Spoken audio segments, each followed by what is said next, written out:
13절까지 말씀 보겠습니다. 마가복음 7장입니다. 마가복음 7장 1절에서 13절입니다. 마가복음 7장 1절에서 13절 말씀 다 찾으신 줄 알고 제가 먼저 1절 읽겠습니다. 바리새인과 또 서기관 중 몇이 예루살렘에서 와서 예수께 모여 들었다가 그의 제자 중 몇 사람이 부정한 손, 곧 씻지 않는 손으로 떡 먹는 것을 보았더라. 바리새인들과 모든 유대인들은 장로들의 전통을 지키어 손을 잘 씻지 아니하고서는 음식을 먹지 아니하며 또 시장에서 돌아와서도 물을 뿌리지 않고서는 먹지 아니하며 그 외에도 여러 가지를 지키어 오는 것이 있으니 잔과 주갈과 목그릇을 씻음이더라. 이에 바리새인들과 서기관들이 예수께 묻되 어찌하여 당신의 제자들은 장로들의 전통을 준행하지 아니하고 부정한 손으로 떡을 먹나이까? 이르시되 이사야가 너희 외식하는 자에 대하여 잘 예언을 두다. 기록하시되 이 백성이 입술로 나를 공경하되 마음은 내게서 멀도다. 사람의 계명으로 교훈을 삼아 가르치니 나를 헛되이 경배한도다 하였느니라. 너희가 하나님의 계명을 버리고 사람의 전통을 지키느니라. 또 이르시되 너희가 너희 전통을 지키려고 하나님의 계명을 잘 저버리는도다. 모세는 내 부모를 공경하라 하고 또 아버지나 어머니를 모욕하는 자는 죽임을 당하리라 하였거늘 너희는 이르되 사람이 아버지에게나 어머니에게나 말하기를 내가 드려 유익하게 할 것이 고르반 곧 하나님께 드림이 되었다고 하기만 하면 그만이라 하고 자기 아버지나 어머니에게 다시 아무것도 하여 드리기를 허락하지 아니하며 13절 같이 있습니다. 너희가 전한 전통으로 하나님의 말씀을 폐하며 또 이 같은 일을 많이 행하느니라 하시고 아멘.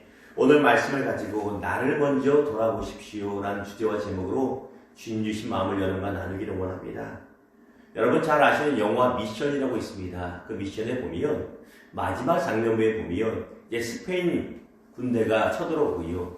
정글로 쳐들어오고 그 원주민들과 싸움을 벌이게 됩니다. 그런데 단순히 스페인 군대와 원주민만의 싸움이 아니라 원주민들에게 교육을 가르쳐주고 여러 가지를 가르쳐주고 또 복음을 전했던 이 스페인 신부 3명이 원주민 편에서 같이 싸움을 하게 됩니다. 여러분 아신 바와 같이로 두 가지 양상이 나타납니다. 제 기억에는 신부가 3명이었는데 천주교 신부 3명 중에 1명인가 2명은 우리가 어떻게 총을 들고 싸우고 칼을 들 수 있겠습니까? 죽더라도 우리는 찬양하고 예배하고 죽어야 됩니다 라고 말하고요. 실제로 총탄이 막 쏟아지는 와중에 어린애들 찬양대를 앞장 세워서 뒤에 세우고 신부가 십자가를 걸어가면서 총에 맞아 순교하는 장면을 보게 됩니다. 또 다른 신부는요. 제 기억에 로버트 디니로로 하는 유명한 배우가 열연한 것으로 기억됩니다만 그는 원래 약간 난폭한 사람이었어요. 그리고 예수를 믿어 신부가 되었는데 그러다 보니까 그는 이렇게 말합니다. 그냥 앉아서 죽을 수 없습니다. 남의 땅을 침략하는 저 스페인인데 나도 옛날에 나쁜 놈이었지만 저 사람도 올바르지 않습니다. 싸워야 됩니다 하고 총을 들고 나가서 원주민들 청년들을 규합하여 싸우다가 장렬하게 전사합니다. 여러분 생각에는 누가 옳은 것 같으세요? 불의한 사람들에 맞서서 십자가를 들고 찬양하다 죽는 신부가 옳습니까? 아니면 불의하기 때문에 총을 들고 싸우다 죽는 것이 옳겠습니까? 아마 의견이 반반은 아닐 것입니다. 저도 누가 옳은지 모르겠어요. 다만 하나님께서 아시겠지요. 왜 이런 이야기를 드리냐면 이번 코로나 바이러스 사태로 인해서 초기에는 신천지가 욕을 많이 먹었습니다. 하나님께서 이 일을 통해서 신천지의 실체를 밝혀내시고 또 신천지를 뽑아주셨으면 좋겠다는 것이 우리들의 마음이고 여전히 제 마음에도 있습니다. 그런데 신천지가 잠잠해지니까 그에 대한 비난의 타겟이 어디로 오냐면 PC방도 아니고 나이트클럽도 아니고 술집도 아니고 우리가 함께 모여 예배하는 교회로 오는 것을 우리가 보게 됩니다. 참으로 안타까운 일이죠. 중요한 것은요. 이 교회가 왜 예배를 드려서 코로나 바이러스가 확산되게 하느냐 아니냐 그걸 비난하고 안 하는 것이 중요한 것이 아닙니다. 우리 마음이 여러 가지 생각을 할 수 있어요. 판단 내릴 수 있습니다. 영화 미션에서 총을 들고 싸워야 되느냐 말아야 되느냐 답을 내리기 힘들었던 것처럼 이 어려운 시기에 그래도 모여서 예배를 포기할 수 없다라고 하는 주장과 아니다. 사회적으로 도움이 되기 위해서 이렇게 우리처럼 온라인으로 예배 드려야 된다 하는 것이 어떤 것이 옳으냐 쉽게 답을 내릴 수가 없습니다. 그런데 우리가 두 가지를 생각해야 됩니다. 하나는 무엇이냐면 내가 내린 결정에 내 생각이 아니라 하나님 아버지의 마음이 담겨 있는가 이게 중요하고요. 두 번째는 나와 다른 의견을 내는 사람들이 할지라도 함부로 내가 비난하고 비판하지 말아야 된다는 것이에요. 이 두 가지를 묶어서 어떻게 말합니까? 나를 먼저 돌아보기 필요하다는 것입니다. 이것이 오늘 말씀을 통해서 우리에게 주시는 주의 마음입니다. 오늘 말씀의 배경은 이렇습니다. 하루는 바리새인들과 서기관들, 쉽게 말하면 유대인 교회의 지도자들이고 스스로를 옳다 여기는 사람들의 대명사입니다. 이 사람들이 예수께 와서 예수님을 비난하는 것이 아니라 예수님의 제자들에 대해서 비판하고 비난을 합니다. 그 이유가 무엇이냐면 그들이 지켜보았더니 예수님의 제자들이 모세가 전해준 또 모세의 후손인 그들의 조상이 전해준 정결 예식법을 어겼다는 것이에요. 그들의 정결 예식법이 무엇이냐면 음식을 먹기 전에는 당연히 손을 씻는 것입니다. 옛날에는 씻기가 쉽지 않았잖아요. 왜? 우물까지 가서 물을 퍼와야 됐으니까.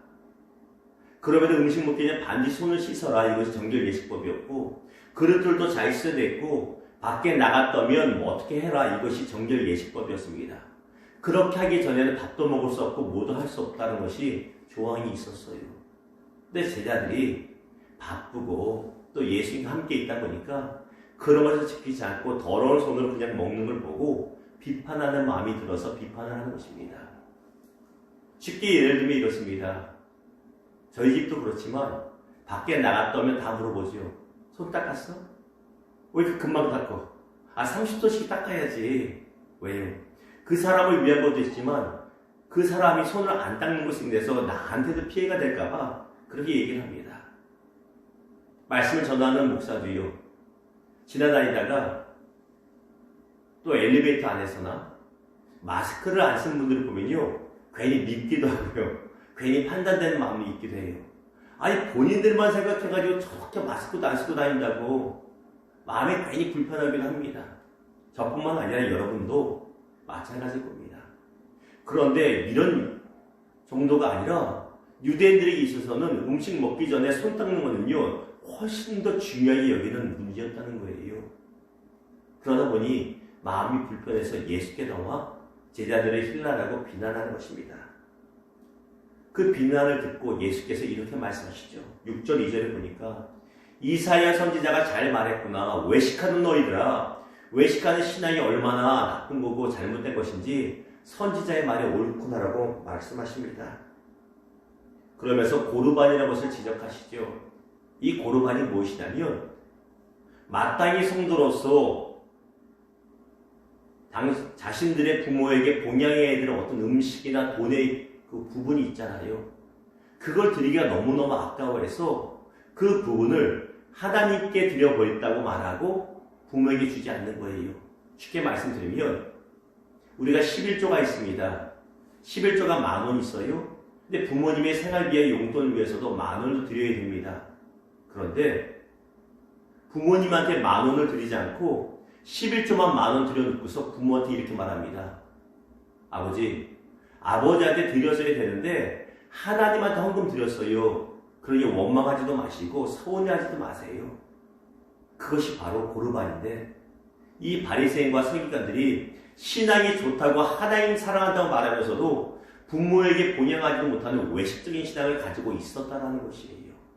주님이 말씀하시죠. 너희가 입술로는 하나님 우선 말하지만 너희 마음으로는 하나님을 경외하는 게 없어 라고 야단을 치신 것입니다.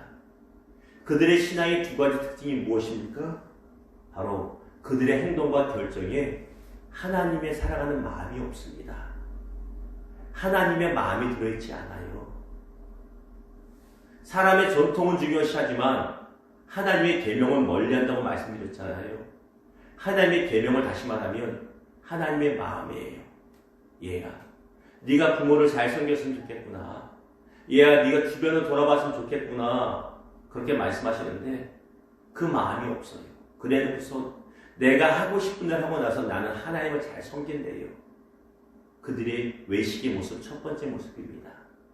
두 번째 무엇이에요? 그들은 쉽게 남을 비방하고 비판했다는 거예요. 자기들도 제대로 못하면서 남을 비판하고 비난하는데 1등이었다는 것입니다. 이 두 가지 모습을 하나로 말하면 이것이죠. 그들은 스스로에 대해서는 옳다고 방점을 딱 찍어주고 나서는 남들이 하는 것은 다 틀렸다고 말하는 것이에요. 그것이 바로 외식하는 신앙이라는 것입니다. 우리의 신앙은 어떤지 모르겠습니다. 말씀을 맺으며 로마서 14장 8절에서 16절 말씀을 여러분께 소개할까 합니다. 핵심은 그것입니다. 로마서 8장 14절에서 16절을 보았더니 우리가 주를 위하여 살고 죽어도 주를 위하여 죽나니 사나 죽으나 주의 것이다. 유명한 구절 있잖아요. 그리고 이렇게 말합니다. 우리가 사나 죽으나 주의 것인데 네가 어찌하여 형제를 비판하느냐. 로마교회 성도들도 그런 성도들이 있었나 봐요. 사나 죽으나 나도 주를 위해 살고 죽고 너도 주를 위해 살고 죽는데 왜 형제를 쉽게 비판하느냐. 그리고 또 한 가지 말합니다. 우리가 예수를 위해 살고 죽는 사람인데 어찌하여 너는 선하다고 해서 다른 사람들이 시험에 들만한 것을 두어서 그들로 넘어지게 하느냐. 오늘 본문과 일맥상통하지요. 우리가 신앙생활을 할 때는요, 꼭 하나님과의 관계만 중요시할 것이 아니라 주변 지체들과의 관계를 돌아봐야 됩니다. 나만 옳은 것이 아니라 내가 틀릴 수도 있고 저 사람이 옳을 수도 있다는 그 마음가짐이 있어야 되는 것이고요. 또한 내가 옳다고 해서 무작정 해버리면 다른 사람이 시험 들 수 있고 다른 사람에게 어려움이 될 수 있다는 것도 우리가 고려해야 된다는 것. 이것이 신자의 모습이라는 것입니다. 사랑하는 성도 여러분, 한 가지 기억하십시오. 남을 뭐라고 하기 전에 나는 옳은가? 나는 주님 보시기에 주의 마음을 품고 있으며 올바르게 살아가고 결정하고 있는가를 돌아볼 수 있는, 남이 아니라 내가 먼저 돌아볼 수 있는 귀하고 복된 성도의 모습 되기를 주님의 이름으로 축원합니다. 기도하겠습니다. 주님, 그렇습니다. 오늘 말씀을 통해서 우리에게 주신 말씀처럼 남에 대해서 먼저 비난하고 비판하기보다는 내 자신은 정말 하나님의 마음을 품고 있는가를 돌아보게 하여 주시고 주의 마음으로 회복시켜 주시고 성령으로 충만하게 하여 주시옵소서. 또한 내가 신앙가운데 자유로워 아무리 옳다라고 여기는 할지라도 내 주변의 지체가 시험될 만한 것이라면 덕을 위하여 그 지체의 생명을 위하여 과감하게 내려놓을 수 있도록 깨닫게 하여 주시옵소서. 주님, 코로나 바이러스로 인하여 한국교회가 분열하고 있습니다. 교회가 분열함으로 좋아할 것은 오직 악한 자들과 악한 영밖에 좋아할 것이 없는데 우리가 악한 영의 속임수에 빠져 서로 비난하고 힐난함으로 분열되는 것이 아니라 서로의 덕을 위하여 양보할 수 있게 하여 주시고 나의 옳음을 내려놓고 상대방을 비난하여서 멈출 수 있고 돌아볼 수 있는 우리들 되게 하여 주시옵소서. 주님, 이 새벽에 나와 간구합니다. 우리 성도들 중에 아픔들 너무나 많은 거 아시지요?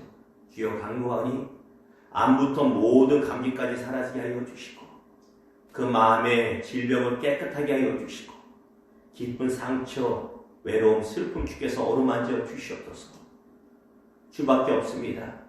죽은 자도 살리신 여호와 라파 하나님, 이 시간에 기도하고 이 시간에 설교 듣고 같이 기도하기 원하는 모든 성도들의 삶 가운데 연약함을 치료하여 주시고 여호와 이레 하나님, 삶 가운데 필요한 모든 것을 풍성하게 예비하여 주시옵소서. 받은 줄로 믿습니다. 오늘도 코로나 바이러스와 싸우는 의료진을 축복하여 주시고 이 나라의 위정들에게 치료와 총명을 더하여 주시옵소서. 일산 비전교회를 붙잡아 주시고 어려움에 처한 한국교회를 붙잡아 주시옵소서. 거룩하신 예수님의 이름으로 감사하며 축복하며 기도드립니다. 아멘.